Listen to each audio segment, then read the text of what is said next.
Damu, Kiwe conversation. The only place you gonna get it is the only place you gonna get big. Where's. Welcome to the Damu Kiwe Conversations, the home of the West Coast, voice of the culture. Duse hymns the dime.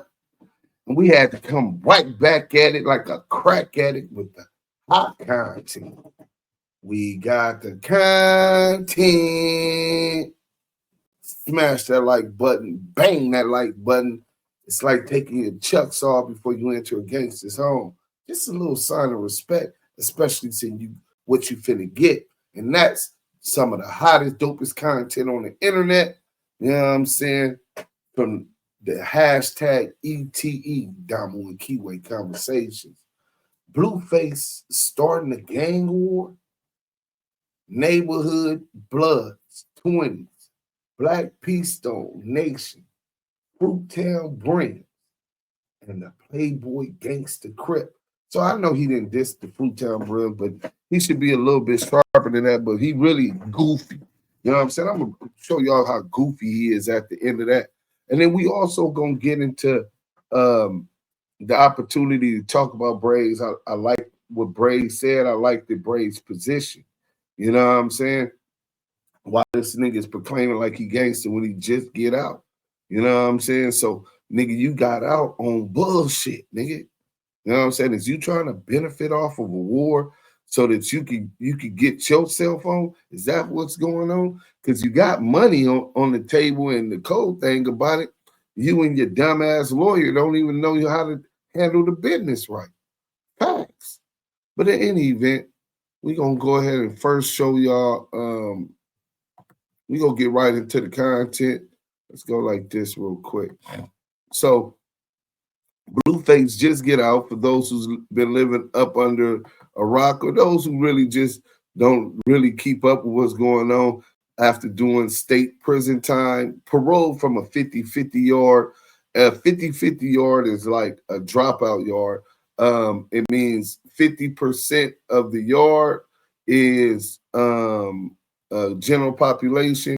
The other 50% of the world of the yard is protective custody, and they mix them together, part of CDCR's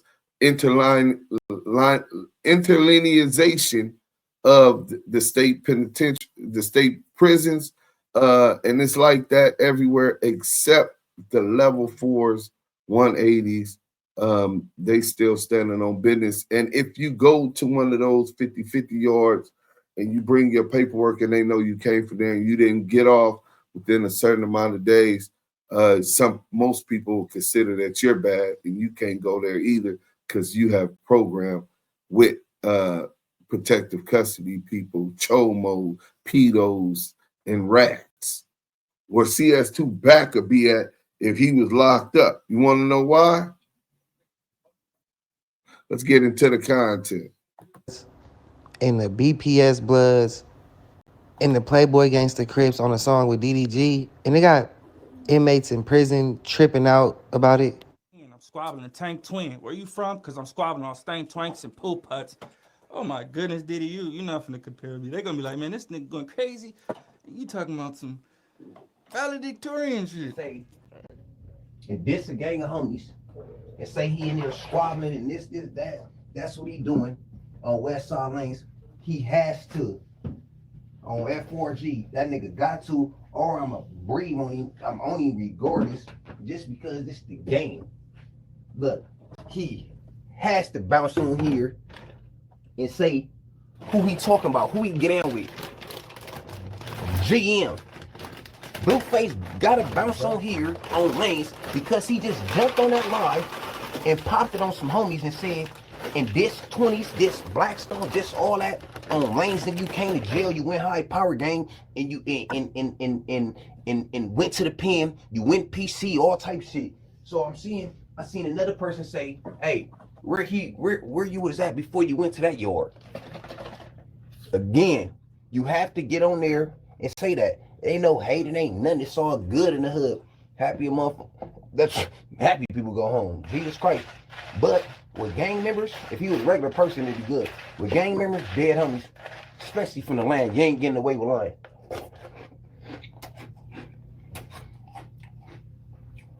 GM, who you down with? I'm squabbling Tank Twin. Where you from? Cause I'm squabbling on Stank Twanks and Pool Putts.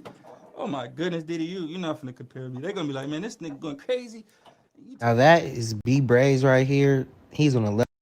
So what he talking about when he says stains, that's a disrespectful epithet to disrespect the Black P Stones. That's the Jungle Stone Bloods, JSB, and the CSB, City Stone Bloods, Biddies, blood from Biddy Stones. You know what I'm saying? Which is some very active Damus on the west side, part of that Brim card also. Shout out to the Fruit Harvard Nets and the BPS.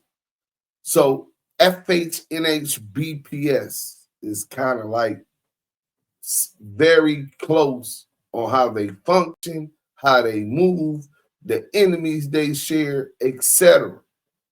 So him dissing them, and then he also dissed the NHB 20 Bloods. So he understands how close they is. He might as well. And then he dissed the Playboy Gangster Crip. I ain't on here to speak on how they doing it. You gonna see old boy reaction, stat or whatever. I thought he said he didn't bang no more. This shit is confusing. 2025 is confused gang banging online on the net. So it's not even gang banging. It's confused gang members on the line. This is Level crazy. 4 yard for like a triple murder or double murder on some Hoover members. He is from Denver Lane Bloods, and he not feeling the fact that Blueface was dissing people from 20s, from BPS, you know, homies of his, Bloods.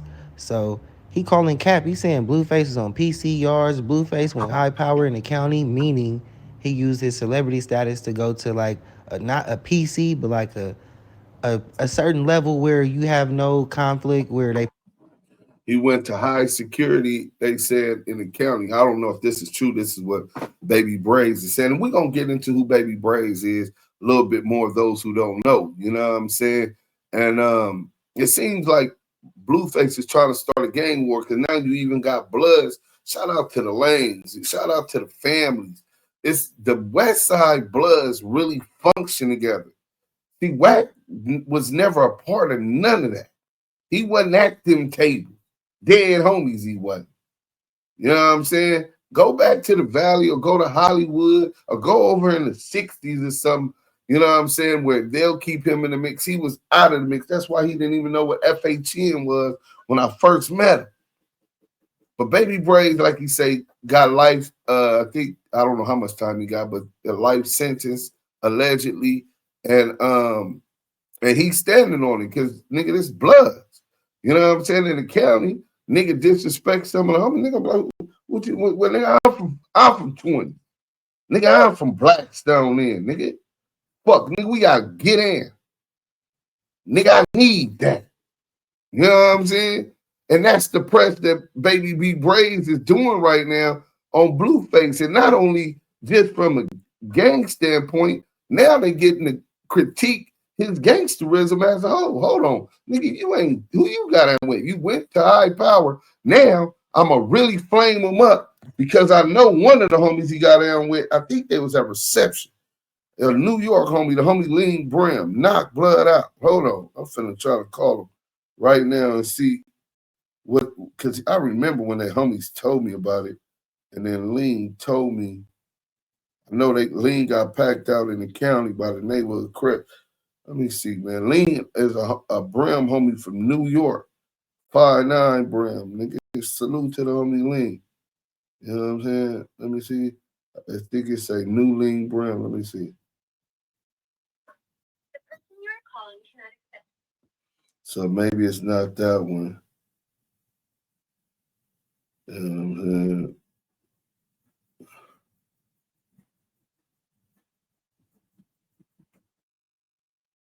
Y'all bear with me. Hold on, let me finish playing this. I'm gonna find his number. Now we're gonna expose you, nigga. Hashtag ETE, nigga. protect you because you are, you know, important. Now, I just want to note that Krishan's other boyfriend, you know, like the new boyfriend she just had last week, he's from BPS. That is a rival gang of schoolyard crips. The jungles and the schoolyards do not get along. Blueface happens to have a baby mama named Crackshawn Rock who has a boyfriend in the BPS jungles and a baby with a schoolyard crip. So, you know, that might start a gang war. Now, people are saying B Brazy is mad because Blueface got out of jail and he has life. B Brazy said that's not true. But Blueface is continuing to make them inmates mad even on the streets, man. Y'all like, comment, subscribe. Let me know how y'all feel about this below. Them niggas dissing, they some busters. He said, what funny nigga Chris Tucker? Don't know nigga. So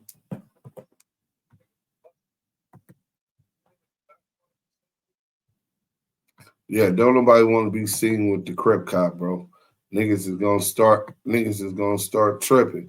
You know what I'm saying? So let me show y'all this little thing real quick and bring y'all all the way up because now it hit, I think, LA Hood Media, and it looked like the problem is going to continue to spread. You don't just do that type of shit without. If you're not from the set, bitch, get out the section. Crips in the room, bitch, make some room. Whole gang, Watch your tone, I'ma Blueface, slide, that's club on out for bone. DP Follow to the foreign, by you his wanna own die, go homies. home. That's what I thought, bitch, you thought. You never heard of Blueface, you not from the block. What's a beef to a chop? Nigga, fuck a stock, I'ma stick with the mop.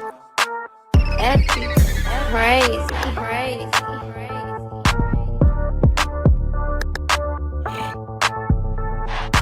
If you're not from the set, bitch, get out the section. This is Crips in the on room, bitch, make some room. Better watch your tone, I'ma slide, that's on bone. Follow to the foreign, you wanna die or go home. That's what I thought, bitch, you thought. You never heard of Blueface, you not from the block. What's a beef to a chop? Nigga, fuck a stock, I'ma stick with the mop.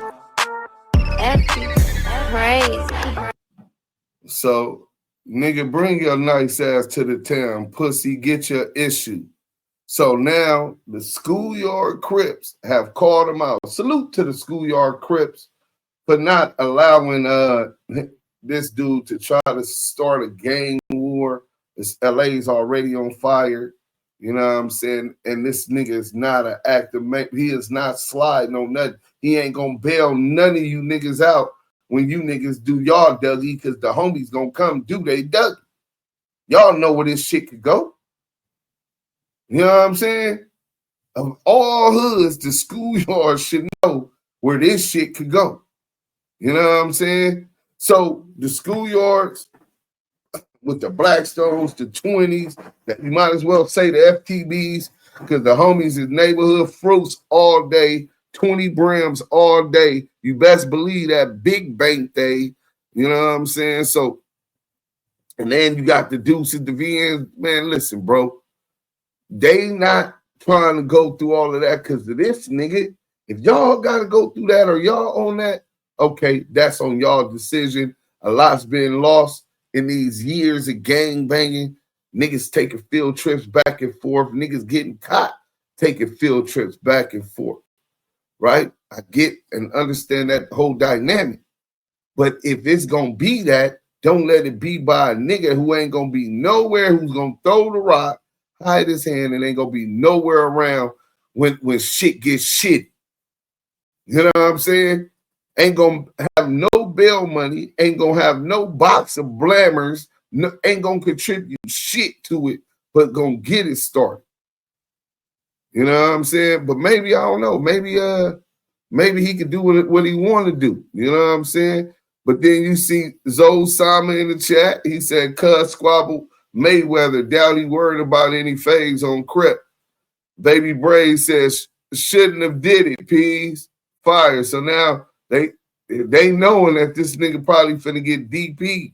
You know what I'm saying? He got some issues. Nigga, they not finna allow you to start no motherfucking gang war. Nigga, you ain't no motherfucking joint. Nigga, you know, as a rapper, you went platinum for Tatiana. And then what's the other one he got on the Dead Locs? Right? You had a couple of slappers. Toured, all of that, so people know you from that. And the reality show, niggas don't know you from knocking nothing down over there, nigga.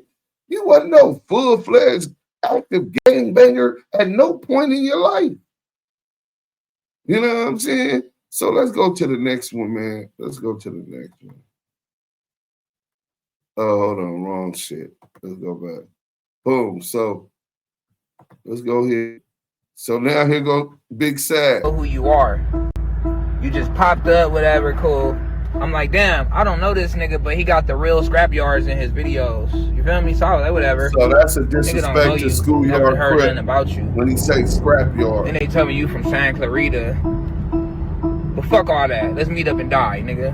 What's up, Tiny Bodine? You want to meet too? What's up, Tiny Bodine? You want to meet up? Niggas don't want to meet up. Let me know any one of you scrapyard niggas want to meet, nigga, on the set, nigga. I'm dropping low, nigga. Fuck scrapyard, nigga. Let's meet, nigga. I started to leave you alone, bro, because we don't even know who you are. Now, here goes this rapper who I thought they said was no longer from his hood because he's supposed to have some work on him, right? What's going on with all of that? And now here he is speaking up on behalf of the Playboy gangsters. Maybe he's authorized. Maybe the paperwork situation got handled, DPs, or maybe they said that and made a call that they didn't think he was a rat because they got some inside information. I don't know what's going on with that. I can't speak for the Playboy Gangster Crip. But in any event, here you got Big Sad 1900 responding to Blueface after he dissed the Playboy Gangsters fresh out of prison. So he's talking about he dropping low, and he tells not only Blueface, but Bodine, whack boy. See, I remember Bodine from Clubhouse. That's whack boy. You know what I'm saying? So, yeah, man, I don't know. Hey, Bodine, I hear you supposed to be a joint over there, but I don't know if you can stop the rain because the niggas ain't finna allow a nigga that's viral like that nigga to be disrespecting they set and it don't be no repercussions. Y'all got a Tekashi 6ix9ine on y'all hand? You know what I'm saying?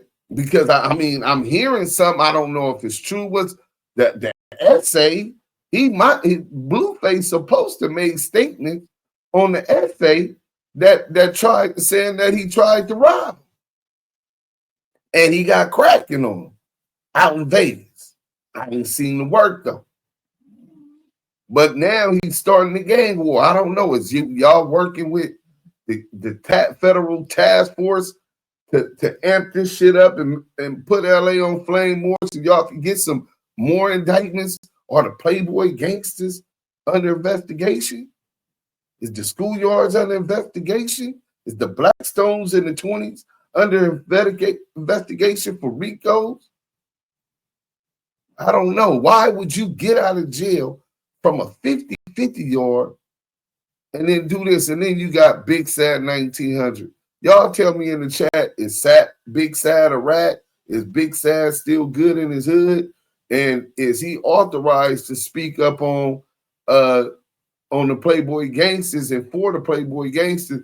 Or is he just speaking for himself? Y'all let me know because I might not be up on it like y'all is. Let's go.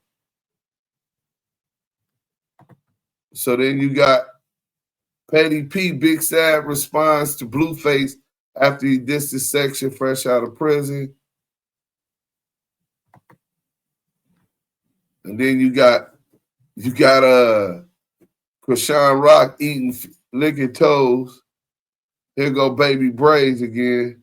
On lanes because he just jumped on that live and popped it on some homies and said, and this 20s, this Blackstone, this all that on lanes, and you came to jail, you went high power gang, and you and went to the pen, you went PC, all type shit. So I seen another person say, hey, where you was at before you went to that yard. Again, you have to get on there and say that. Ain't no hate, it ain't nothing, it's all good in the hood. Happy a motherfucker. That's happy people go home. Jesus Christ. But with gang members, if he was a regular person, it'd be good. With gang members, dead homies, especially from the land. You ain't getting away with lying.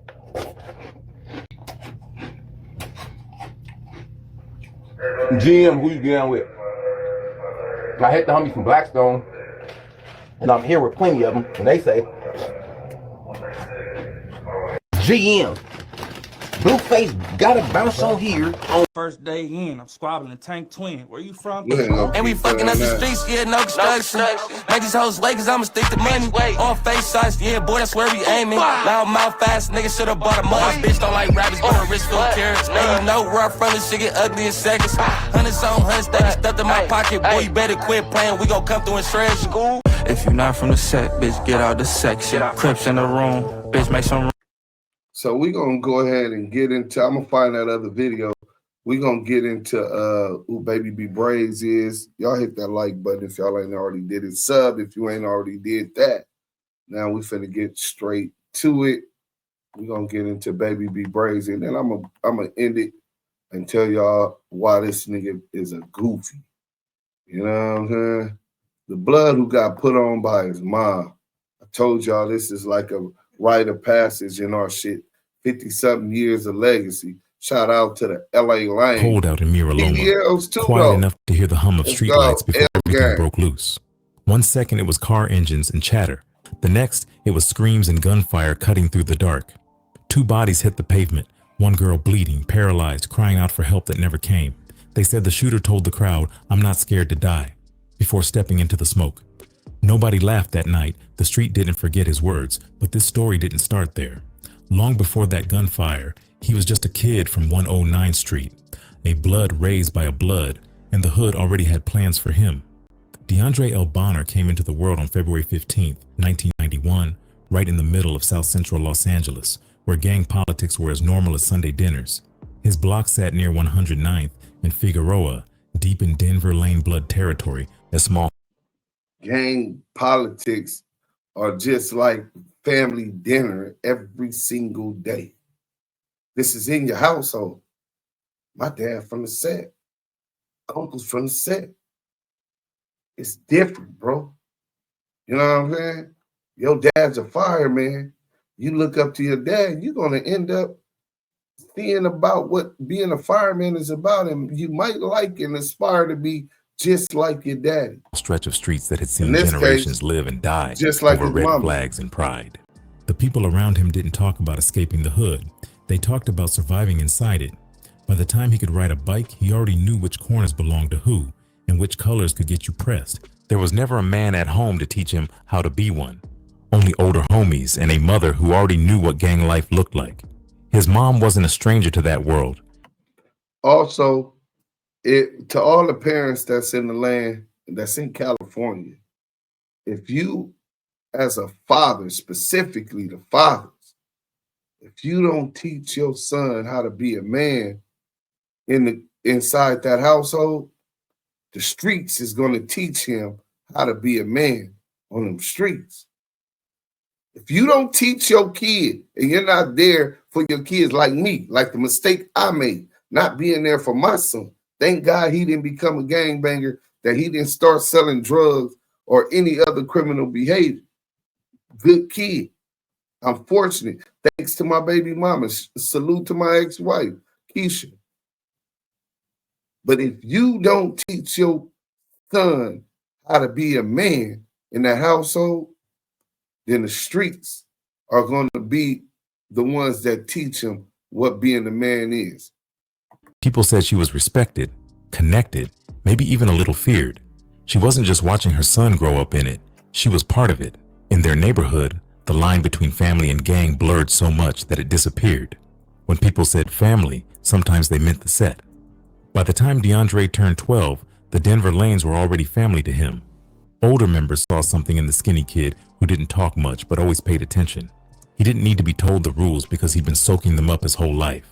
When he got put on, it wasn't some quiet thing. It happened right there in the backyard, surrounded by men who had already earned their names in the streets. His mom stood there too, watching, nodding her head while her son took punches that would have broken other kids. She didn't stop it. She approved it. That day, the streets took him fully. Getting put on by your mom is rare, even in LA gang culture. Most mothers cry and beg their sons to stay out of it, But DeAndre's mom believed it was better he belonged somewhere than walk around as a target with no backing. She wanted him protected, even if that protection came with a price. After that day, he wasn't just DeAndre anymore. He was Lil Active, the little homie who stayed ready, who never backed down, who earned his respect fast. The Denver Lane Bloods weren't a massive set, but they were old, solid, and surrounded by enemies. Their main beef was with the Hoovers, a feud older than most of the kids fighting in it. Every corner of 109th carried history. Every block had a story of someone lost. To DeAndre, that wasn't fear. It was motivation. Being from DLB meant he carried weight, and at 12 years old, he wanted that more than anything. He started hanging around the older homies, running small errands, keeping lookout, learning the rhythm of the hood. It wasn't about money yet. It was about proving yourself. He watched how older gangsters carried themselves, how they spoke, how they moved when police rolled up, how they never looked nervous. He learned quick that silence could save your life, and that being too loud could take it. People in the neighborhood started noticing how serious the kid was. He didn't smile much, didn't brag, didn't front. Some said he was just quiet. Others said he was already thinking like a soldier. Around that time, someone gave him a small pistol just to hold, telling him he might need it someday. He took it like it was a trophy, not realizing it was the first step toward a life he wouldn't be able to leave behind. Home wasn't peaceful either. His mom did what she could, but their world revolved around the hood. Friends came and went, some to jail, some to graves. Every candlelight memorial on the block was a lesson. DeAndre grew up knowing exactly what could happen, but he still leaned in closer instead of stepping back. In neighborhoods like that, walking away sometimes looked weaker than dying for respect. By the time he got to middle school, he already understood gang politics better than adults did. He knew who the Hoovers were, knew which streets to avoid, and which corners you could post on without catching heat. His name started floating around because he moved like someone older. Damu, Kiwe, conversations. Let's get up out of here. Get back to the content. Older homies like that, they'd say, Lil Active really with it. And for a kid who never had much, that kind of respect was everything. There wasn't much else for him to chase. School didn't hold his attention. Teachers couldn't talk him out of the life because he didn't see any other one. He'd seen kids with good grades still get hit by stray bullets. He'd seen families lose sons who weren't even banging. In his eyes, there was no safe route, only sides, and he'd already chosen his. By 13, he was carrying himself like a grown man, though everyone still called him the Lil Homie. His mother kept her distance, but deep down she was proud that her boy was holding his own. She'd tell people he was strong, that he wasn't scared of nothing. That pride would follow him all the way until the headlines, years later, when the same boy from her backyard would turn into one of the most feared names on the South Side. But back then, he was just a kid trying to earn his spot in a world that didn't give second chances. By middle school, he already spoke fluent gang politics, and the streets had already started writing his story for him. Growing up on 109th Street was like walking through a maze where every corner had its own story and every wall had its own warning. The place sat right inside Vermont Vista, south of Manchester Avenue and west of Broadway, surrounded by sets that had been feuding since the mid-80s. To outsiders, it looked like a regular Los Angeles neighborhood with small houses and palm trees, but anyone from there knew that every block line meant something deeper. The Denver Lane Bloods held down most of 109, keeping their red flags close and their enemies even closer. Up north and east, the 92, 94, and 112 Hoovers kept their hold tight, watching every move from their side. To the south sat the 120 Raymond Crips, who had their own history with the Lanes. The borders between these sets weren't written on paper. They were written in blood, fights, and drive-bys that stretched across decades. Kids from that area learned early what side they were on just by who lived next door. If you were from 109th, you didn't walk toward Hoover Street after dark unless you had a death wish. The colors weren't just about fashion either. Red was Denver Lane. Orange belonged to the Hoovers. Blue stayed with the Crips. Even gray, sometimes worn by the 8-trade gangsters, carried meaning. One wrong hoodie could get you stopped, pressed, or worse. DeAndre saw that before he even turned 10. He'd walk to the corner store and see older homies watching every car that passed, ready to react to any flash of color that didn't belong. It was normal to him, almost like the city's rhythm beat to the sound of sirens and gunfire. The Lanes had alliances too, tight ones that gave them backup when things got real. The Athens Park Bloods, the Crenshaw Mafias, and the Inglewood Family Bloods were like cousins to them, stepping in whenever the pressure got heavy. What ain't a damn thing chain off your Antics lane. Shout out to the AMs, the Antics Millers. Shout out to the Crenshaw Mafiosos. Shout out to the IMs.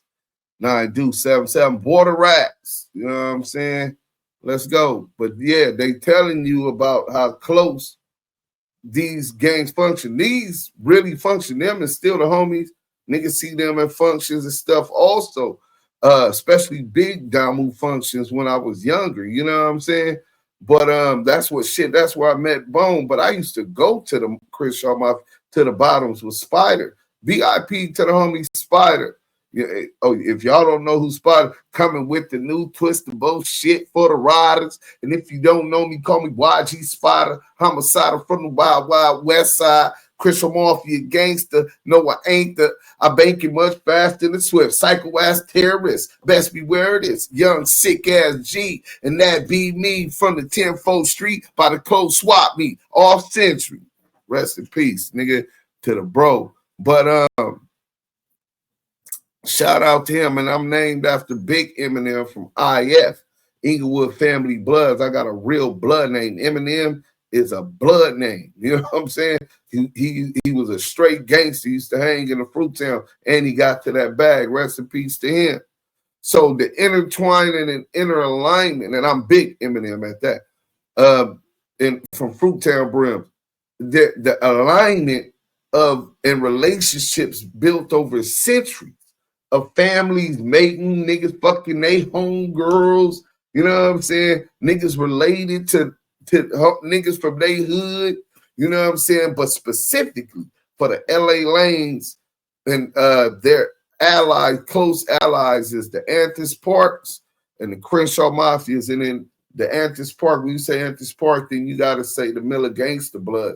And you also got to give it up for the Village Town Pyrus because they're close. So all of these different hoods are intertwined and got love for and are allies of each other. Let's go. These alliances weren't based on paper agreements. With very few beefs. You know what I'm saying?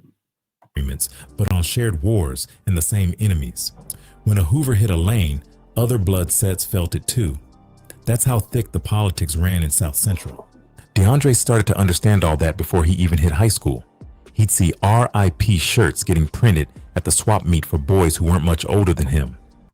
Here's how to get high when you're not 22 anymore. Let's be real. The days of sketchy dealers hit that like button. Bang past that candlelight like vigils at night, hearing mothers cry for sons who never made it past 17. Sometimes those same mothers would come out the next morning, sweeping bullet casings off the sidewalk like it was just another day. Can y'all imagine that pain? I was just talking to somebody about that. Big tiny drawers or scammers. I was talking to scammers. And one of the people you know, who her son might not have even been a gangbanger, they home. You know what I'm saying? But you grew up with her son. And she knows that you're a gangbanger.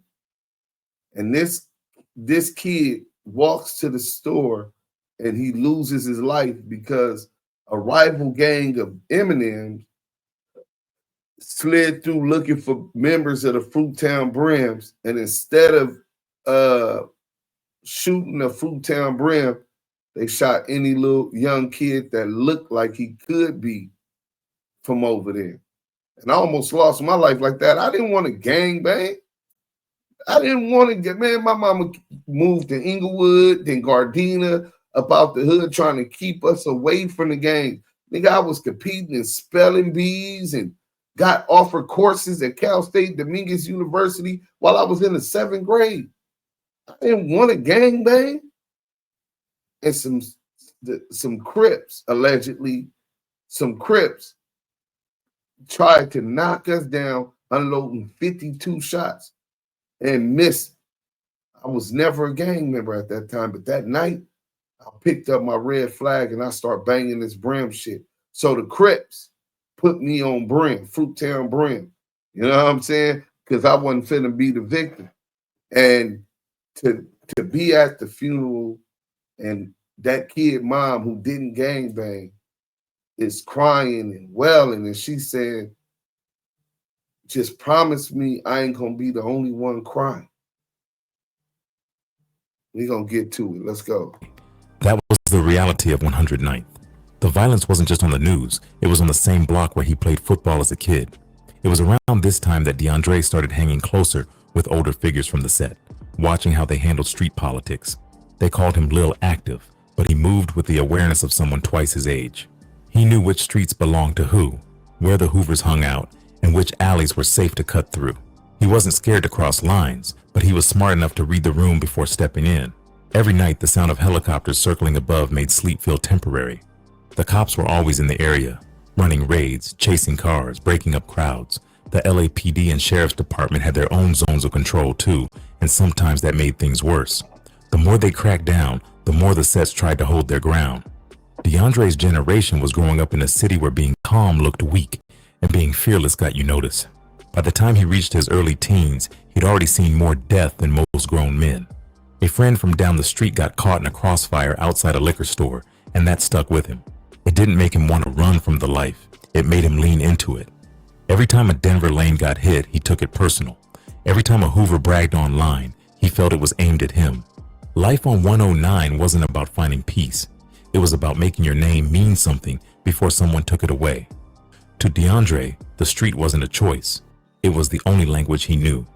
You didn't choose sides here, you inherited them. In the mid-90s, before DeAndre's name ever hit the streets, there was another name ringing through Denver Lane territory, Baby B Brazy, Parrish Jr.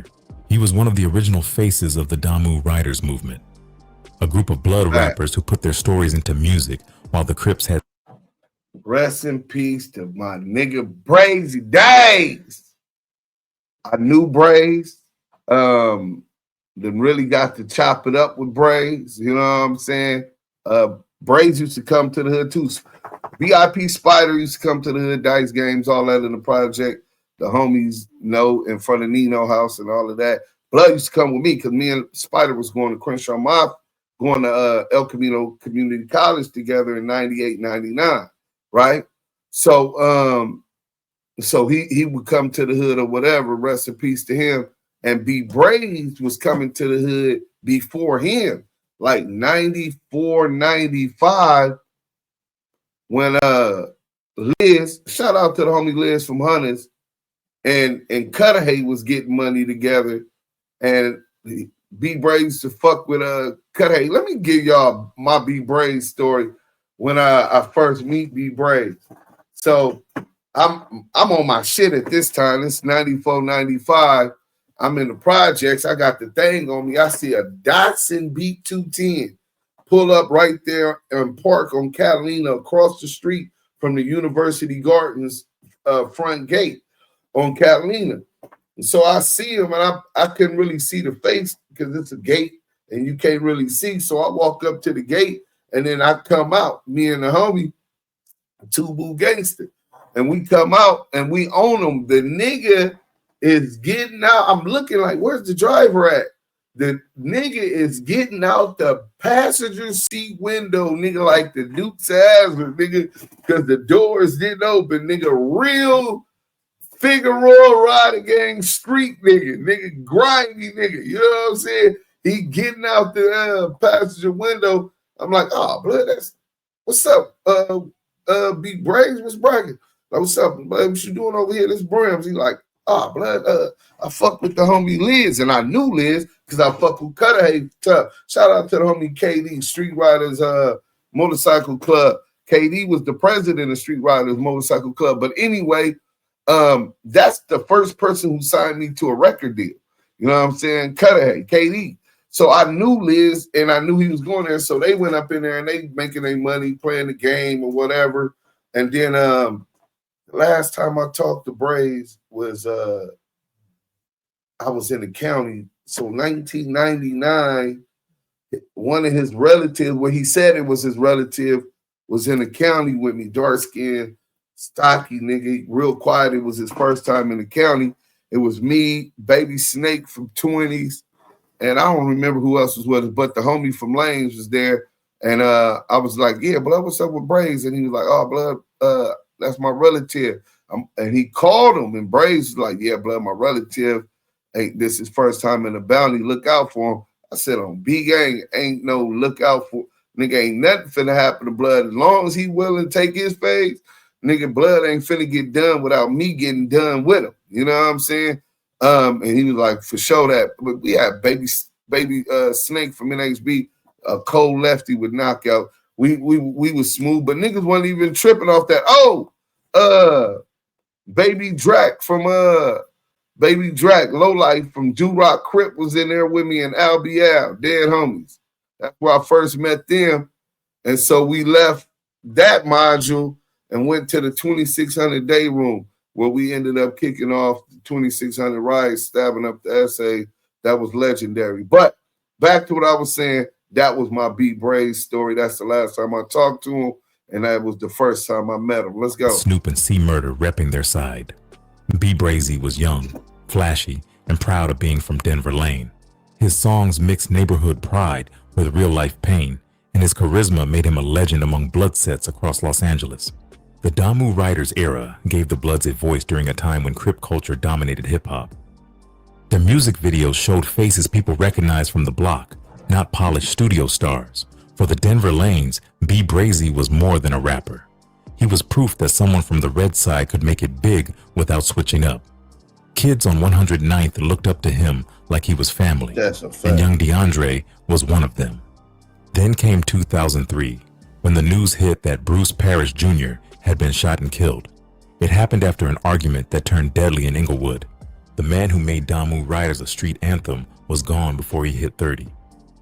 For the Denver Lanes, it felt like losing a general. For DeAndre, barely 12, it was personal. He took it as a message that the name Brazy wasn't supposed to die with the man who carried it. In the years after, DeAndre started calling himself Baby B Brazy, a move that raised eyebrows even among older homies. It was a big name to carry, especially from someone who hadn't even hit 20 yet, but he said it was out of respect, not ego. To him, it was about keeping the energy alive. He didn't want to copy B Brazy's music style. He wanted to live up to the same loyalty that made people love him. Older members started taking him more seriously around that time. One OG, known around the set as Big Red, started mentoring him. Big Red had done years in prison and understood how to move without getting caught slipping. He taught DeAndre the rules of work, how to plan, when to speak, when to fall back. It wasn't about being wild, it was about being strategic. He told him that real soldiers didn't brag. They let the streets talk for them. Under Big Red's wing, DeAndre learned how reputation spreads faster than rumors. One good move could make your name, and one bad one could ruin it forever. He watched how Big Red handled neighborhood meetings, how he talked to allies from Athens Park, and how he moved carefully around Hoover lines. Those lessons shaped him more than any classroom could. Taking the Brazy name wasn't just about legacy, it came with enemies too. Old rivalries that started before DeAndre was even born came alive again just from him saying that name. The Hoovers had hated B Brazy, and now the kid from 109 who carried that same title became the new target. It didn't scare him, it motivated him. Every time he heard a Hoover name, it hit like a personal challenge. By 17, he was no longer Lil Active. He was Baby B Brazy, a name that carried weight in South Central conversations. People started talking about him like he was next up, not in music, but in the streets. His name showed up on social media posts, tagged in photos where red flags waved behind stolen cars. Cops began recognizing the face too, adding his name to gang databases before he could even legally drink. Well, where we come from, you it's very weird that you add you ain't on gang files before you could drink, before you're 18, bro. Like a late bloomer, if you're 16, 15, 16 is probably average, right?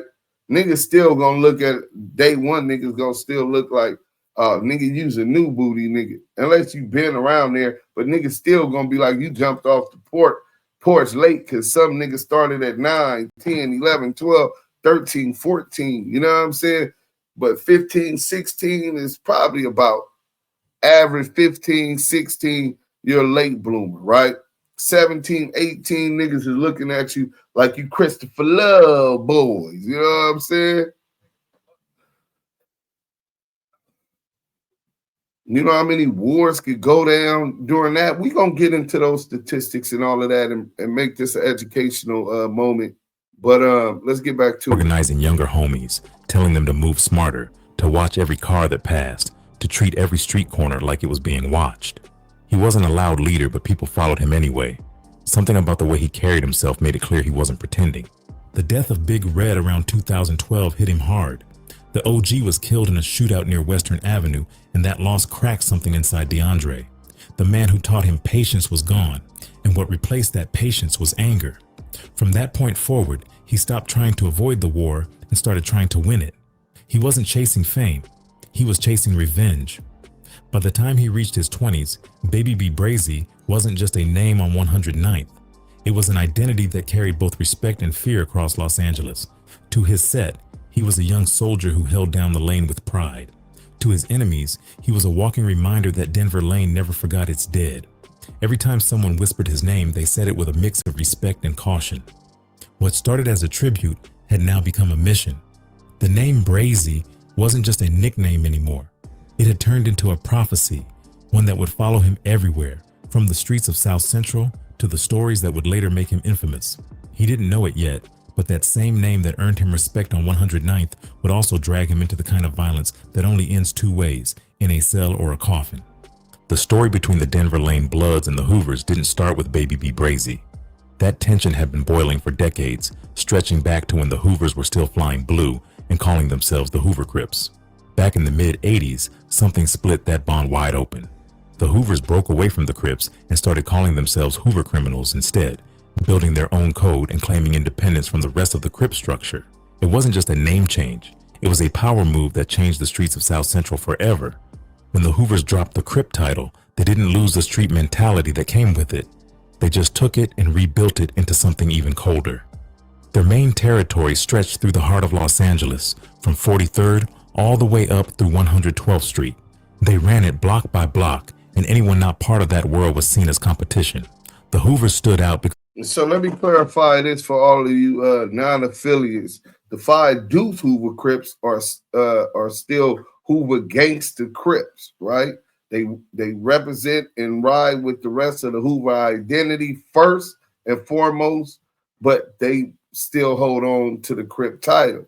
Now, the rest of the Hoovers that's still around, ain't no more Fortray Hoovers. That's Dark Side 40 Hood now. Used to be Fruittown Brim Hood, right? Now you got some old niggas that I done met for Fortray Hoover when I was growing up. Old pimp niggas and all kind of shit, right? But that's not their territory. In LA, these gangs really have and patrol and control different territories. So now you go to the 5 9s, to 7 foes, 8 trays, 9 deuce, 9 foes, 107s, the Salos, and the 11 deuce dulos, right? Hartown Hoovers, Long Beach Hoovers, they got Hoovers all over. Them niggas is turned, they wild, etc. But in any event, all of them are criminals except for the 5 deuces. You know what I'm saying? Hoover criminals, which, like he said, there came a point where the Hoovers was so vicious and so deep that they were like, fuck that. We Crip killer, CK. We blood killer, BK. We O killer, that's 6 0, 4 O's, 3 O's, rolling hundreds, right? They're killer. All of these other gangs is supposed to be them against the world. You know what I'm saying? Even though some other hoods of late have alliances with them. You know what I'm saying? But let's get back to it. Because they didn't see themselves as just another Crip set anymore.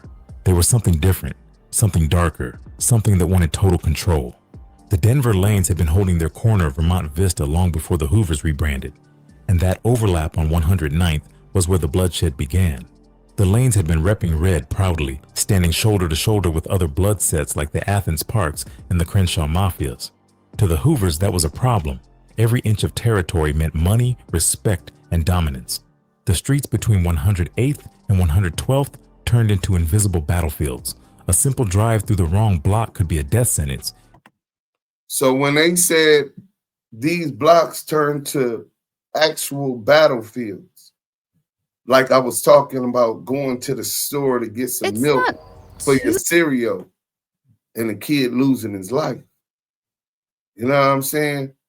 See, on the back, you can even argue that on a battlefield, because you know you're in a war zone and you're equipped with chopsticks and rocket propelled grenades, and you got air support to show you schematics and the landscape of possible attackers moving ahead of you.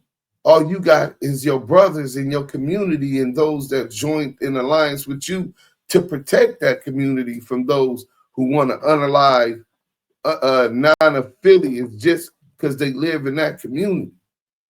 You know what I'm saying? So it's dangerous. And then you can't carry legally. You can't carry guns. You know what I'm saying? All I really wanted to do was to protect myself and not be a victim. And when people was playing with AKs and Tech 9s and AR-15s, it's either kill or be killed. Live by the gun, die by the gun. Or just remain a victim. Let's go. A series of shootings kicked off a chain reaction that would last years. One of the biggest pushbacks happened near 111th Place, when Hoover members ran into a group of Denver lanes outside a liquor store. Words got thrown, someone reached, and by the time police arrived, there were bodies on the ground. Nobody talked, nobody testified. Both sides blamed each other, and the cycle just got worse. That was how South Central worked. Every death brought another one. Every funeral turned into a reason to retaliate. For kids like DeAndre, those stories weren't just old history. They were lessons. The older homies would sit around, telling war stories about who got hit and where it happened. They named names like trophies, speaking about fallen lanes who had died fighting Hoovers. It made the conflict sound like a duty, not a tragedy. Every young blood in that neighborhood. A duty, not a tragedy. Listen to the words that he used, and this is why I did that. Painting a picture, your duty, you're a soldier. The militant mind is really life or death. Now, y'all might look, oh, it ain't that, because you ain't lived that. You haven't experienced that. But for those growing up in South Central, they have. That's why South Central, Watts, Compton, West LA, Inglewood is different, bro. Neighborhood grew up knowing at least one relative, one friend, or one neighbor who got killed by a Hoover.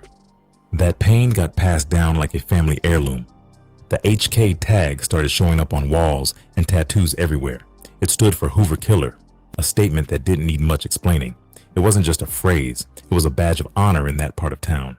Having those two letters beside your name meant you were part of the war, not just watching it. Older members would say, if you were Lane, you already HK by birth. That's how deep the hatred ran. It wasn't about money or drugs, it was about identity. DeAndre started wearing that mindset early. To him, No. That's a propaganda and a false narrative that gang members push, bro. There's always niggas that all it's about is about money. It's about control. And if this territory doesn't have B Brazy's, Baby B Brazy's, and riders that's patrolling, holding down and standing for these communities, then these hustlers that's ghetto rich, the ballers, that's dope dealers or robbers or got businesses, that they can lose the community where they're permitted to get money at. However they get money. So those dudes is essential, and people be wondering, like, especially New York niggas be like, bro, if you got the bag, you control everything. No. And for the most part, you definitely got some influence if you got the bag and some say, as long as you ain't no buster. But if you's a buster, first and foremost, it's going to be hard for you to get the bag there, but you can get the bag outside where niggas don't know you a buster. But these type of niggas that's really street is going to take your bag from you. They not going to give you a say. They feast on weakness, bro. They prey on weakness. Now, you definitely got niggas that got the bag with more influence. Nigga got the bag in your hood. Niggas a selective politic. because he's feeding these type of niggas that might not necessarily know how to get the bag the way that the hustler that just snitched did. You know what I'm saying? But listen, bro, it's always about money, even when they say it's not. Nigga, they utilize, manipulate to keep these soldiers so that they can benefit, bro. Beefing with the Hoovers wasn't something he chose. That's a fact. It was something expected. His uncles had done time over it. His cousins had died behind it. The whole neighborhood had grown around that conflict like a scar that never healed. People talked about peace sometimes, but nobody really believed it. Not when generations of pain had already shaped the streets. The Hoovers were known for moving differently. They were disciplined, sharp, and never scared to take risks. They'd slide through red zones without warning, shooting from cars or creeping on foot. They were mostly made up of young members trying to make a name for themselves, which made them unpredictable. Denver Lane learned to move just as strategic. They started posting lookouts, keeping radios on, and tracking Hoover cars the way soldiers track enemies in a war zone. This constant tension made the neighborhood feel like a front line. Kids learned how to spot danger before they learned algebra.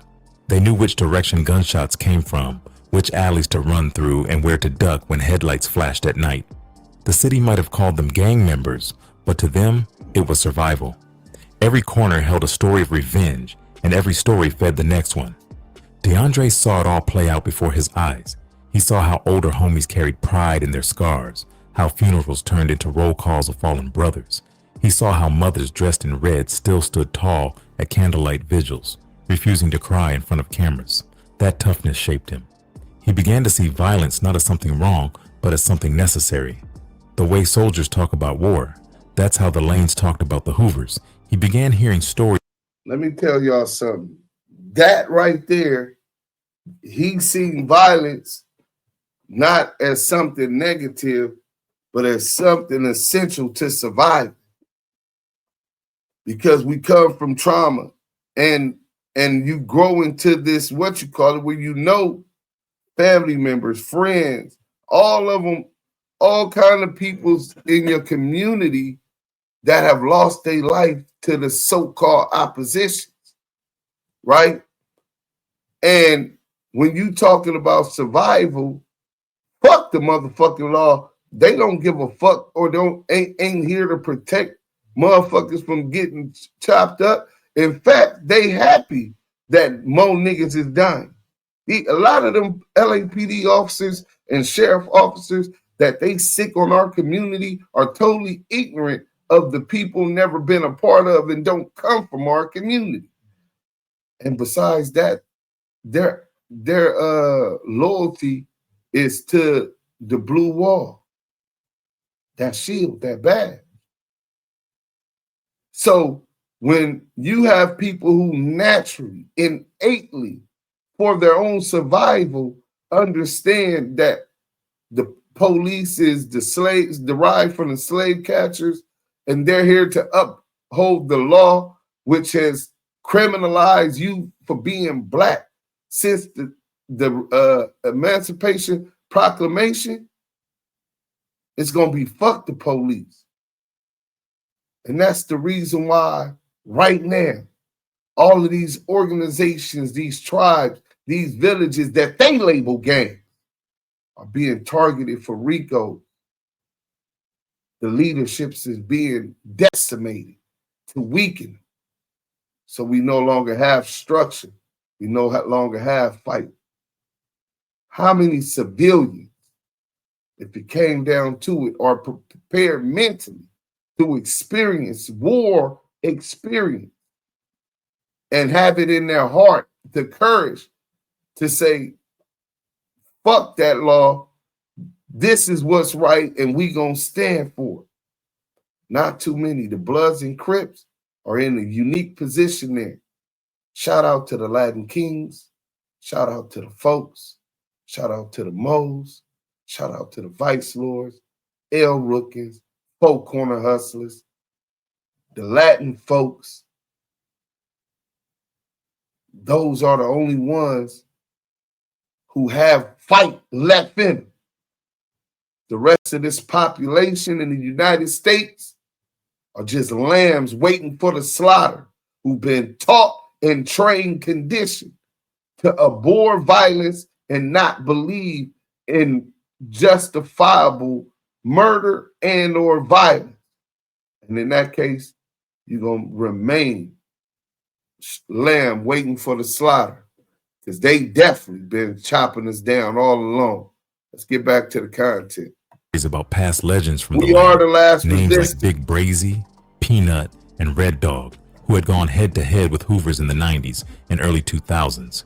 Each story was told with admiration, as if these men had fought for something sacred.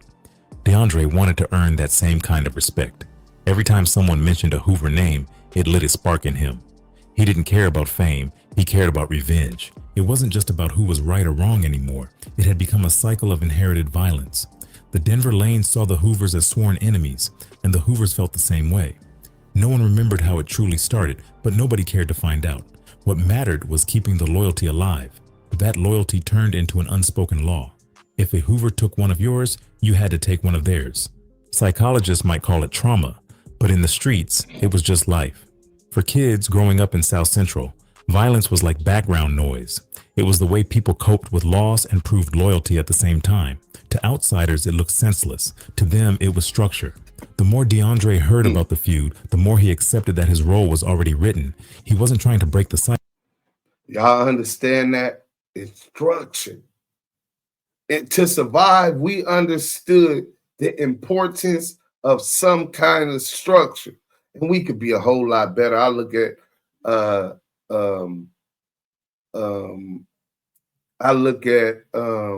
what do they call them out in Lebanon? What the hell is they? Hezbollah. And see their structure, their financial wing working independently from their military wing working independent from their charitable wing, which works and builds relationships in the community with the people to understand the problems that they're dealing with. And they come up with solutions working interdependently. And I see that kind of structure, even the Mexican mafia and their structure. But I don't think crime, unnecessarily crime to get our money and all of that type of stuff is going to be beneficial to us in the long run. So I don't include and look at that as far as the Mexican mafia, but the way that they organize the Serenos for the most part, and the way that they move, communicate is very, very strategic and organized. We lack as much organizational skills as Bloods and Crips in California. It's just, we just been through more wars, we're more battle trained, right, than per se the average essay.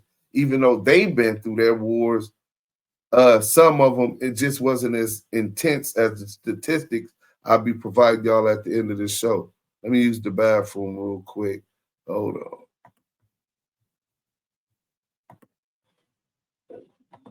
Right back at it. He was trying to survive inside it. By 16, DeAndre wasn't just repping Denver Lane anymore. He had become part of its heartbeat. The hood saw him as one of the young soldiers who was ready for whatever came next. His name started moving from whispers to conversations, and every mention came with the same tone, respect mixed with fear. By then, he wasn't just another young blood holding down the block. He was the block's weapon, molded by history, driven by grief, and guided by a war that started long before he was even born. By 16, Baby B Brazy wasn't just hanging on the block anymore.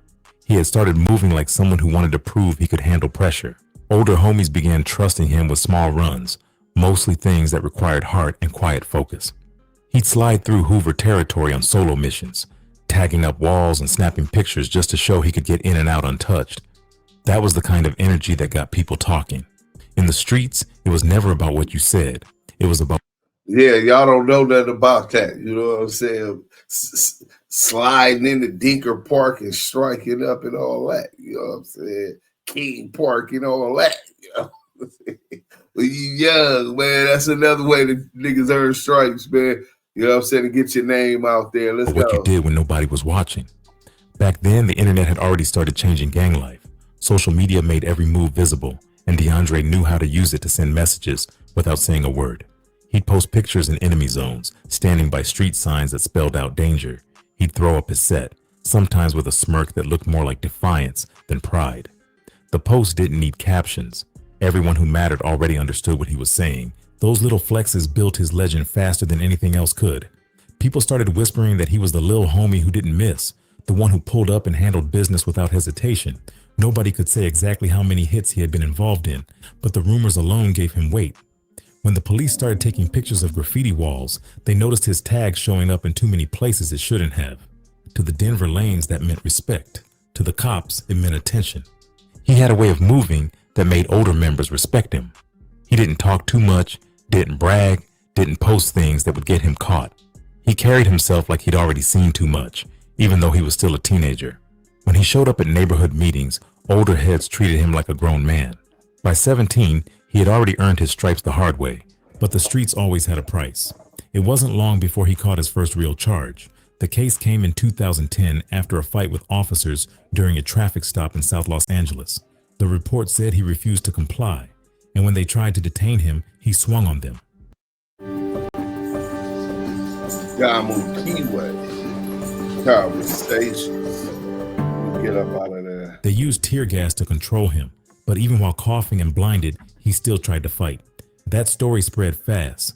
Nobody cared about the exact charges. What mattered was that he didn't fold. The judge handed him 2 years for assault on officers and resisting arrest. For most kids, that would have been enough to slow them down. For DeAndre, it just made him colder. Juvenile hall was already familiar to him, but state prison was different. It was harder, louder, and full of men who wanted to test him. He earned respect quick by standing his ground during his first week. When someone tried to take his food tray, he fought until guards broke it up. That kind of energy got noticed inside. People said he wasn't the biggest, but his heart made up for his size. He served his 2 years without backing down once. The time didn't break him. It shaped him. The long nights sitting on that bunk made him think more about loyalty and how fast people could forget you when you were gone. He came home sharper, quieter, and more strategic. The first thing he did after release was go back to the block. Everyone was waiting. The young homie who fought police and never folded had returned, and he was ready for whatever came next. Not long after, tragedy struck the Denver Lane Circle again. One of his closest homies, known as Baby Hang, was killed in a drive-by near 107th Street. Nobody knew exactly who pulled the trigger, but everyone on the block believed it was Hoover connected. That loss hit DeAndre hard.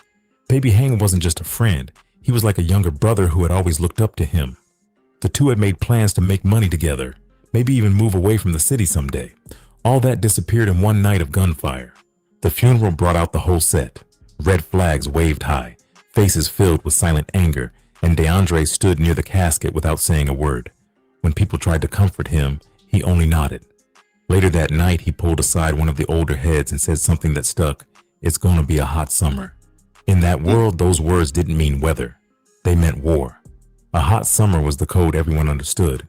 It meant no sleep, no breaks, and no mercy. It meant every rival car that crossed their street would get checked, every slight would get answered, and every name on their list would get crossed off. It wasn't about chaos, it was about balance, at least how they saw it. One of theirs was gone, so someone had to go too. The weeks after Baby Hang's death changed the tone of the neighborhood. The police presence grew heavier, with patrol cars circling the area day and night. Locals said they could feel the tension in the air, like the city itself was waiting for something to happen. DeAndre didn't hide his pain, but he didn't talk about it either. He spent more time in cars, more nights outside, and less time sleeping. His close circle shrank, and the people around him started noticing the shift. By the end of that summer, his name carried a new kind of fear. Even people outside the set had started hearing about him. The Hoover sets around the area began moving differently, watching every lane corner twice before posting up. Police started collecting his photos and tracking his movements more closely. Inside the department, detectives began calling him a violent risk. On the block, his people called him a soldier. The older heads saw that he wasn't just another young blood trying to make noise. He was someone who believed in what he was doing. Every move felt like a step toward making his name mean something permanent. He didn't smile much anymore, and the jokes that used to fly between him and his homies had gone quiet. Losing Baby Hang had flipped a switch that would never turn off. That summer ended with fewer words and more smoke. Cars burned, sirens echoed, and the names of the dead piled up faster than the city could keep count. People started saying that the streets were catching fire again, and every headline about another shooting near Vermont Avenue had the same rhythm. For Baby B Brazy, that season was personal. He didn't see it as revenge. He saw it as balance. And when the heat rose, bodies followed. By early 2015, Baby B Brazy had already earned his rep as one of the Denver lane's most active hitters. His name floated through police files and neighborhood whispers like a warning. That spring, he got caught up in a daytime burglary in Pasadena. It was supposed to be an easy grab, a quiet house, some quick money, nothing loud. Instead, it turned into chaos. A neighbor spotted them breaking in and called 911. Within minutes, the Pasadena police helicopter was circling overhead, tracking the getaway car down Fair Oaks Avenue. The chase tore through red lights until they ditched the car in an alley. Officers found stolen electronics and jewelry in the trunk, plus gloves and a .380 shell casing. Brazy was caught trying to run through a backyard fence, winded but calm. He took the charge with a smirk, like it was nothing new. He got released on bail after 2 months, walking out with that same calm look on his face. For most people, that kind of close call would have been a warning. For him, it felt like a countdown. Freedom became the spark for something bigger, a season of pure chaos that would burn through Los Angeles one body at a time. The new year didn't start quiet. On January 17, 2015, just weeks after getting out on bail, Brazy and 2 homies, Cedric Kilo Parker and Maurice Wolfie Jones, spotted a silver Mercedes-Benz idling outside a laundromat near Imperial Highway. The driver was distracted, talking on the phone. Brazy slid up fast, pulled the door open, and flashed a piece. The man froze, dropped his phone, and backed away as they peeled off with the car. That Mercedes became their ride for the next few days. The same night, the trio cruised down toward Hoover Turf, near 105 and Figueroa, where a group of 83 Hoover members were hanging outside a liquor store. Surveillance cameras caught the silver Benz creeping slow under the flickering streetlight. The windows rolled down and the shots rang out. Fast, tight bursts from a .380. People scattered, bottles shattered, and a man got hit in the leg while trying to run. Detectives later said the shooting had all the marks of a Denver lane hit, but nobody on the block wanted to talk. The shell casings matched a .380, the same caliber linked to the Pasadena burglary months earlier. To police, that was the first connection. To the streets, it was just another message. The next morning, Brazy posted on Facebook. He didn't mention the shooting, but his post read, "They say they outside, I don't see them though." The caption came with a selfie, red hoodie on, smirk heavy. To the untrained eye, it looked like a regular post, but to anyone who knew the code, it was a direct taunt. Build a website you love with Wix. For your work. Y'all hit that, bang that like button, man. Detectives working gang intelligence flagged the post immediately. They had been watching his page since the burglary arrest. They screenshotted the image, cross-referenced the timestamp, and quietly started building a timeline. Nobody knocked on his door yet. They wanted to see how far he would go. A month later, the violence jumped from message to murder. It was Sunday afternoon, February 21st, 2015. The sun was out, families were running errands, and traffic crawled through the intersections of Los Angeles County. On 108th Street near Avalon Boulevard, a black Chevrolet pulled up beside a white Infiniti sedan, stopped at a red light. Inside that Infiniti was 21-year-old Nathaniel Ankar, a college student with no gang ties. He was on his way to visit a friend in Compton.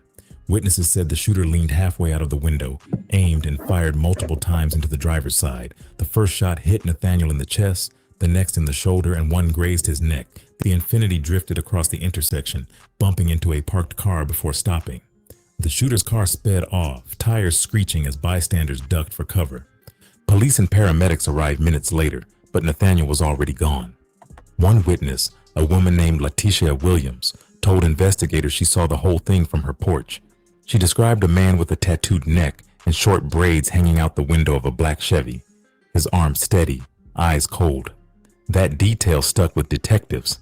It sounded like the description they'd already seen in the Pasadena and liquor store reports. Ballistics later confirmed it. The shell casings found at the scene matched the same .380 from both earlier incidents. To detectives, the trail was clear. The same shooter, same weapon, same style. They just needed proof it was Brazy behind the trigger. Nathaniel's death shook the local community. His mother, Yolanda, went on television, saying her son wasn't part of the streets. "He just stopped at the light," she said through tears. "He never even saw them coming."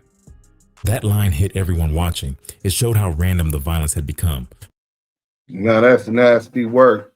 This innocent kid, prayers and And condolences to this kid's father, mother, siblings, friends, and family, aunts. You know what I'm saying? If this dude truly wasn't a gang member and he was knocked down, that's some fucked up shit, bro. Let's go. For Brazy, the shooting didn't feel random.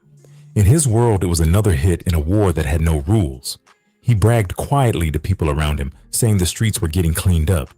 His friends said he'd come back from the ride with that same half smile, no emotion, just silence. It was like he'd stopped seeing faces. To him, the Hoovers weren't people anymore, just targets. Detectives from LAPD's Southeast Division kept his name off the public radar. They followed his Facebook again, tracing every post and comment. He never admitted to the killing, but his next status hit differently. He wrote, "Some things we don't talk about, they just get handled." The comment section filled with fire emojis and free Brazy tags, even though he wasn't locked up yet. The arrogance of it all made detectives patient. They knew he was spiraling, and they wanted to catch him in motion. Behind the scenes, the Denver Lane Bloods were starting to feel pressure. Every shooting brought more surveillance, more police on the corners, more raids. The Hoovers retaliated too, spraying houses and jumping anyone who looked like they were from the lanes. But Brazy didn't slow down. To him, chaos wasn't danger. It was opportunity. March 2015 hit like a movie reel running too fast. It was 4 days that flipped the city upside down, and it started with the killing of Kaylen Warren on March 18th. Kaylen was 20 years old, a local from Westmont, and word spread that he got shot while sitting in a parked car outside a friend's house. Witnesses said the shooter walked right up, fired twice, and disappeared into a waiting sedan. Nobody saw faces, but the weapon left behind .380 casings, the same signature that had become Brazy's shadow. Detectives weren't even done processing that scene when another one hit the wire. On March 20th, around 10:30 at night, a silver Mercedes-Benz rolled through 108th Street again, the same route as the January shooting. Brazy and his crew had been drinking, riding around listening to music when they spotted a small group of Crips on the corner. Words got exchanged, middle fingers flashed, and then it turned into gunfire. Multiple witnesses said the car slowed down before someone leaned out the window and started shooting. The Crips fired back, bullets tearing through windshields as cars swerved off the road. By the time it ended, 2 people were hit, none dead, but the city was boiling. The very next afternoon, March 21st, Brazy and the crew checked into a motel off Century Boulevard. The plan was to chill, count money, and lay low, but he couldn't sit still. Around 4 p.m., they hit a nearby trap motel, robbing a local hustler at gunpoint for cash and weed. It was reckless, loud, and unnecessary, but it showed how untouchable he felt. He'd walk into danger like it was routine. That same night would end everything. Around 10 p.m., Stephen Stilo Johnson, a known member of the 83 Hoover criminals, was hanging outside a liquor store on 108th and Denker. He had been arguing with someone on the phone when a silver Mercedes pulled up again. Witnesses later said the shooter stepped out this time, raised a .380, and fired several rounds into Stilo's chest. Stilo fell immediately. The shooter jumped back into the car, and the Mercedes peeled off down the block. A few blocks away, LAPD officers heard the shots and spotted the silver car speeding. The chase that followed cut through alleyways, over sidewalks, and across stop signs. Inside the car were Brazy, Wolfie, and Kilo. When the car crashed into an apartment complex gate, they bailed.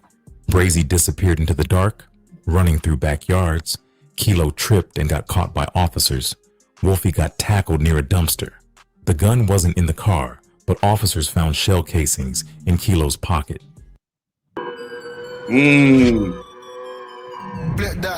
Damn, the 380 cases just left it all. Next morning, the story hit every local news station. Gang member gunned down outside liquor store. The headlines read, "Police didn't release names yet, but the streets already knew." Stilo had been a Hoover regular, and everyone knew which set would get the blame. The retaliation threats started flying before sunrise. During questioning, Wolfie tried to play smart. He told detectives the car had been stolen earlier that day and that he didn't know the shooter. He even claimed he had been carjacked by 2 men who forced him to drive. It sounded ridiculous, but he stuck with it. Kilo stayed silent, only asking for a lawyer. Brazy was nowhere to be found. Detectives weren't fooled. They'd been watching the pattern for months. Same weapons, same targets, and same car. They already had surveillance footage from earlier shootings showing Brazy's build and walk. Now they had 2 witnesses, matching casings, and a stolen car linking every scene together. For the first time, the myth around Baby B Brazy started cracking. He had always been the one who never got caught, the one who moved too smart for police.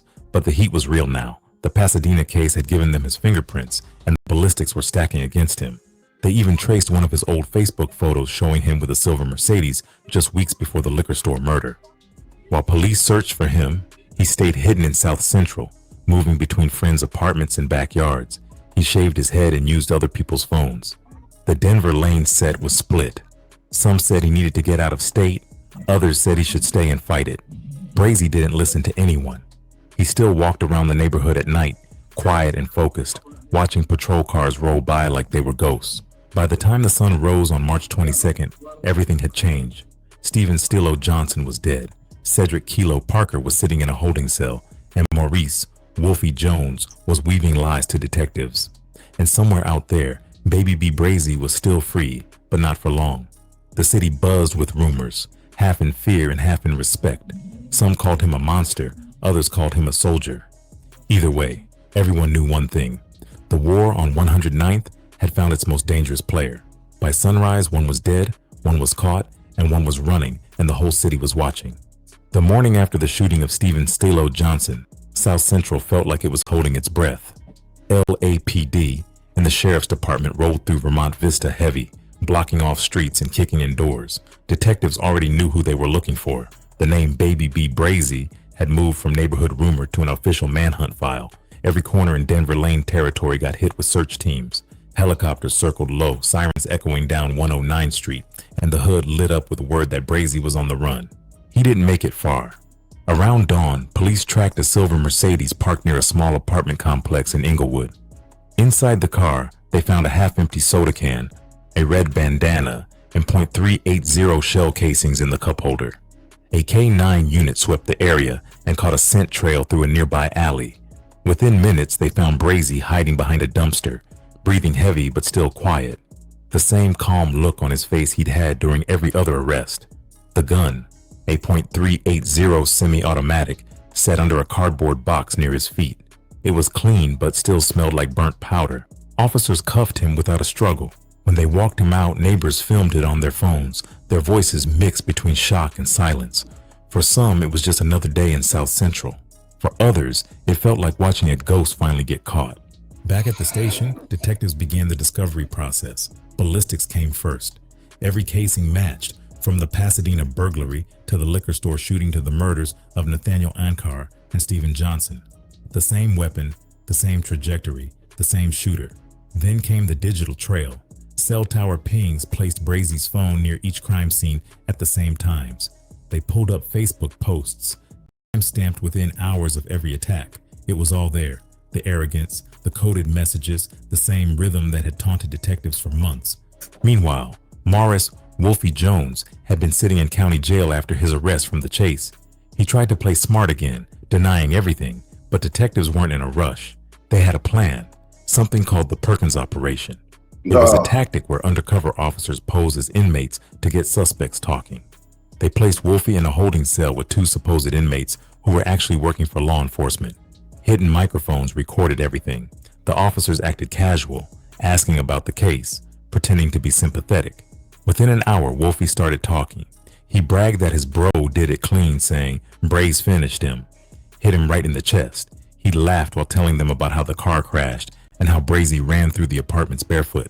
He didn't know the whole thing was being recorded. That conversation broke the case wide open.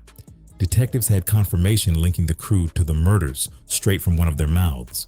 They brought the recording into the evidence file and started prepping for trial. The courtroom stayed packed when the case went to trial in late 2016. Reporters lined the hallway. Families from both sides sat in silence, and prosecutors laid out every detail like a timeline of destruction. They opened with the Pasadena burglary, then moved through each shooting one by one. The prosecutor showed photos of shell casings, surveillance clips, and even Brazy's Facebook screenshots with captions like "loyalty over love" and "we don't do warnings." The tone was cold, deliberate, like they were building a movie script from real lives. Witnesses came forward carefully. Kiwe. I told you I was conversation. Braze was a serial killer, man. Laetitia Williams, the woman who saw Nathaniel Ankar's shooting, identified Brazy as the man leaning out the car window. Forensics backed her up with trajectory data showing shots came from the height of someone Brazy's size. Detectives explained how the same .380 tied every scene together. The cell tower records put his phone in the exact grid of every attack, including the one from February 21st when Ankar was killed. The defense tried to fight back. They claimed the Facebook posts were just street talk, not confessions. They said the shell casings couldn't be tied to Brazy's gun because too many hands touched the weapon. They even brought in a girlfriend to offer an alibi, saying he was at her place during one of the shootings. But when she took the stand, she froze. Her eyes filled with tears, and she refused to testify further. The judge warned her, but she stayed quiet, saying only, "I can't do this." That silence spoke louder than any statement. When the prosecution replayed the Perkins recording, the courtroom went still. Hearing Wolfie brag about Brazy finished him hit hard. Even jurors leaned forward, faces tight. It was the missing piece. The voice on that tape erased any doubt. After 3 weeks of testimony, the jury took just 2 days to reach a verdict. Guilty on all counts. 2 murders, multiple attempted murders, carjacking, burglary, and gang enhancements. The judge read the sentence slowly, his voice heavy with finality. Brazy showed no emotion, staring straight ahead as the judge handed down 2 life without parole sentences plus 227 years. The courtroom murmured. That number sounded unreal, like something from another world. But in California law, it made sense. Each crime stacked on the last until it reached eternity. When the sentence came down, family members from the victim's side cried quietly. Nathaniel Ankar's mother whispered, "Now maybe we can rest." On the other side of the room, a few Denver Lane homies sat silent, faces blank. Nobody spoke. Nobody dared. After the hearing, prosecutors held a short press conference, calling it one of the most violent gang cases in years. They said the evidence was overwhelming. The gun, the Facebook posts, the cell data, and the bragging confession. Reporters called it the unraveling of a local legend. But inside the jail, some still called him a soldier who went too far. When guards led him away, he didn't look angry, just quiet. The same cold calm that had followed him since his first arrest never left. They say he looked at no one, not even his mother sitting in the back row. Maybe it was guilt, maybe pride. Nobody could tell. The paperwork called it justice. The streets called it balance. Either way, it was over. At 27, the same kid who grew up on 109th Street, who got put on by his mom at 12, who lived by a name older than him, had traded the block for a box, life without parole. 2 lifetimes plus 227 years. The war he fought his whole life ended where every road like that eventually leads, behind steel doors, counting years that don't matter anymore. When the bus pulled into California State Prison, Baby B Brazy was just another number in the system. They sent him straight to a level 4 yard, the kind reserved for lifers, killers, and gang leaders who couldn't walk anywhere else. The gates clanged behind him, and the smell of steel and sweat hit immediately. Inside those walls, time didn't move, it just circled. The morning started with alarms, ended with counts, and the space in between was survival. The older inmates told him how it worked. Breakfast at 5 a.m., yard at 8, lockdown by sundown if nothing popped off. Every day was tension waiting to explode. Bloods, Crips, Hoovers, and Sureños all moved like ghosts separated by invisible lines. The guards didn't control peace, respect did. You learned quick who to look at, who to avoid, and who to fight if it came to it. Brazy adapted fast. He stayed quiet, listened more than he talked, and earned his position through patience. Even inside, his name carried weight. Younger inmates whispered about him, calling him that Hoover killer from the lanes. He never bragged about the past, but he didn't deny it either. His rep did the talking. For months, he kept his head down, hitting the yard daily, lifting weights, running laps, and keeping a routine. But the boredom of a life sentence started eating at him. That's when the phones started coming around. Contraband phones were the new gold inside. Every block had one floating through hands for the right price. Inmates used them to text, record, or call home. But Brazy saw something else in them, a voice. Around 2020, he found a way to record clips and send them out through friends on the outside. Those clips eventually landed on YouTube under a new page called Who's Who. Nobody expected it to take off. The first videos were just him talking about daily life inside, the fights, the politics, the food, the guards. But his tone was raw and honest. He spoke with that same South Central rhythm that made it sound like he was right back on the block. Only this time, the bars were behind him. One of the first viral clips came when he told the story of a yard fade with a Hoover inmate known as 4 Extra. He described it vividly, saying they went round for round until both were exhausted. He laughed, telling how, mid-swing, he reached down, grabbed a bottle of water, took a sip, and went right back to fighting.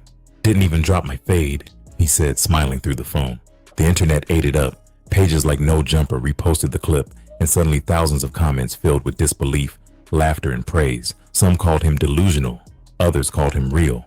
Either way, his voice broke through the wall. That single story turned a lifer into a content figure.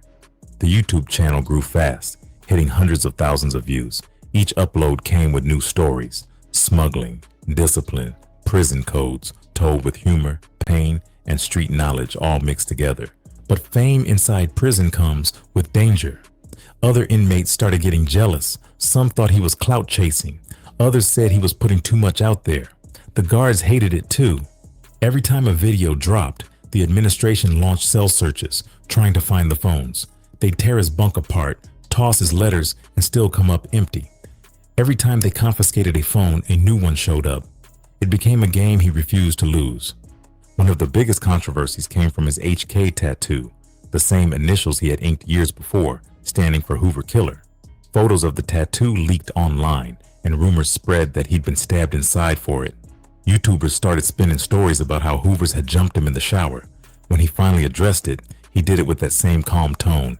"Ain't nobody touch me. Y'all believe too much internet talk." He admitted there were tensions, but nothing he couldn't handle.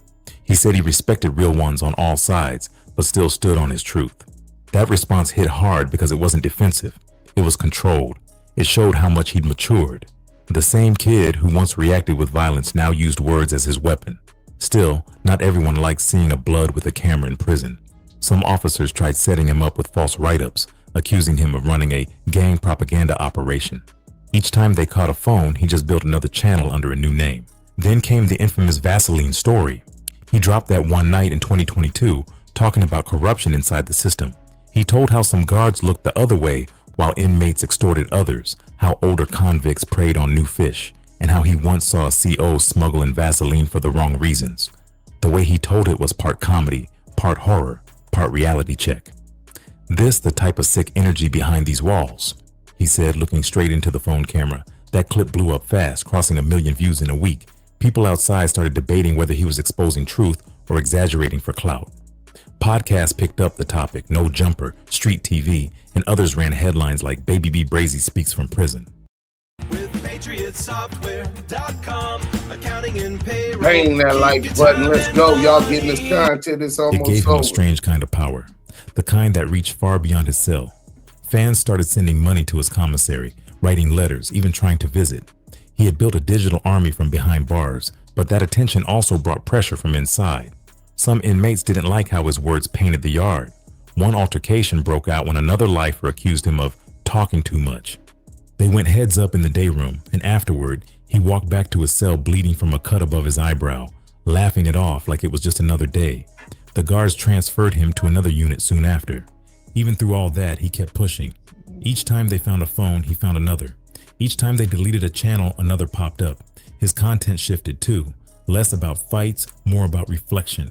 He started speaking on loyalty, betrayal, and how the system breaks men who never learned to deal with pain. He told young viewers not to follow his path, warning them that the same fame they chased could turn into a cage. By 2024, he had become one of the most recognizable prison voices online.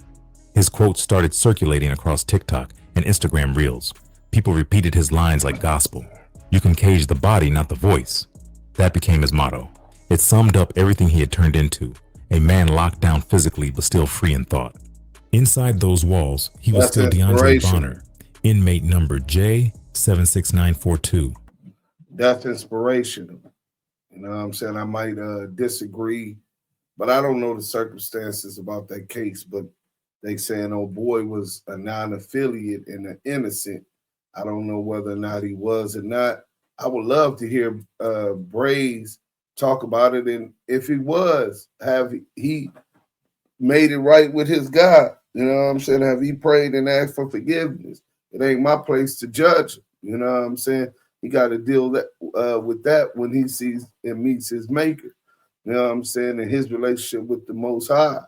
But yeah, man, that's inspirational to be in jail and they can cage you. You know how powerful you got to be? That cage is designed to break you mentally. And he's still excelling. Salute to him on that. Let's go. But to the outside world, he had become Baby B Brazy. The blood from 109 went from shooter to storyteller. His journey showed that even from the tightest cell, a man could still reach millions. And though the gates had closed on his body forever, his voice had already escaped. Behind bars, Baby B Brazy became a paradox, a killer who turned into a messenger. His stories gave outsiders a raw view of life behind the walls and the streets that shaped him. Some saw redemption, others saw manipulation, but either way, his name carried power again. Younger homies quoted his words, calling him proof that even a lost soul could still teach something. In his own recordings, he spoke with calm regret, saying, "The streets raised me, but they never loved me." His legend now lives in two worlds, feared on the block, streamed across the internet. The boy his mother put on at 12 became a voice trapped in steel, telling everyone listening that the game always ends the same, either the grave or the cage, and he got the latter. Hey, y'all hit that like button. So he's right about that. The game only usually ends only in death or jail cell or early death. We all gonna die anyway, you know what I'm saying? So let me get y'all these statistics real quick. You know what I'm saying? Let me get these statistics for y'all. Have to message somebody. Bear witness with me. I mean, bear with me. You know what I'm saying? So, South Central Los Angeles, and Los Angeles in itself, but South Central is where all this started. This gangster shit. You know what I'm saying? And these are the gang murders. We're not talking about cases where it was drug related or dick and pussy domestic murders. We're talking about gang homicides, right? And here goes the statistics. In Los Angeles, it starts off prepared by the LA County Department of Health Injury and Violence Prevention Program. This was in 2012. And then the LA Sheriff's Department, LAPD, LA Department of Coroner, California Department of Health Services, Center for Health Statistics, and Death Statistical Master File. So from between 1980 and 2008, 1980 to 2008, that's 28 years. So in 30 years, this was the gang murder rate, right? 351 gang murders in 80. 81, 292, 82, 205, 83, 216, 84, 212, 85, 271, 86, 328, 87, 328. My bad. 87, 387, 88, 452, 89, it rose to 554 albums. 90, it rises to 690. 91, 771 is still rising, y'all. 92, the year of the peace treaty, 803. 91, 803 is before the peace treaty. 92, 724. 93, 724. 94, 779. See, now here come Duse, 724, 779. Then you got 867 and 95, right? Duse is 16, 17 years old at this point, right? And then it goes on. I added all of those up, right? And the number came up to a total of 14,060 gang murders in a 28-year span. 14,060 gang unalivings in that 28-year span in Los Angeles. Gang. We're not talking about a brother beefing with another family and unalives another brother, a sister unaliving another sister. We're talking about due to the gang politics, people dedicating their lives and protecting them and theirs and survival of the rivals doing the exact same thing in Los Angeles. Do y'all understand that that is more homicides than the Afghanistan and Iraq war put together? So total, Iraq and Afghanistan, U.S. military service members lost total was 6,821. So about 6,800 U.S. servicemen died in the Iraq and Afghanistan war put together. And let's see how long that war was, right? And mind you, this was a war of the Iraq war was 8 years, 8 months, and 25 days, right?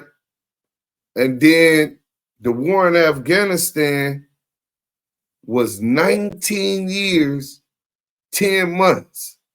So if you put two of these wars together, you got 19 years plus 10 years. That's 29 years of war. Exactly a year more than the Crip and Blood statistics, the LA gang war statistics, and the intensity of warfare in Los Angeles between gangs, so-called gangs. And the numbers pale in comparison. This ain't nothing to brag about. This is something that I'm ashamed of. This is something that startles me to a point that I want better for my community. This is Active Chucks, man. The Damu and Kiwe conversation. I hope that y'all was able to visualize. Let me show y'all this. Because some people just, y'all see them curls, you know what I'm saying? Some people is just, some people learn better through statistics. This was the calculator, 14,060 unalivings, to gang unalivings in Los Angeles, as opposed to 6,821. The intensity doubled, plus some. The intensity in the Iraq and Afghanistan war put together, man. This is sad. We got to do better. Unity and structure is coming. If y'all with me, make sure y'all subscribe. On our road to 10K subscribers, we need about 800 and some change. Pass the word, spread it. The revolution will not be televised. It'll be streamed here at Active Chucks, Damu Kiwe.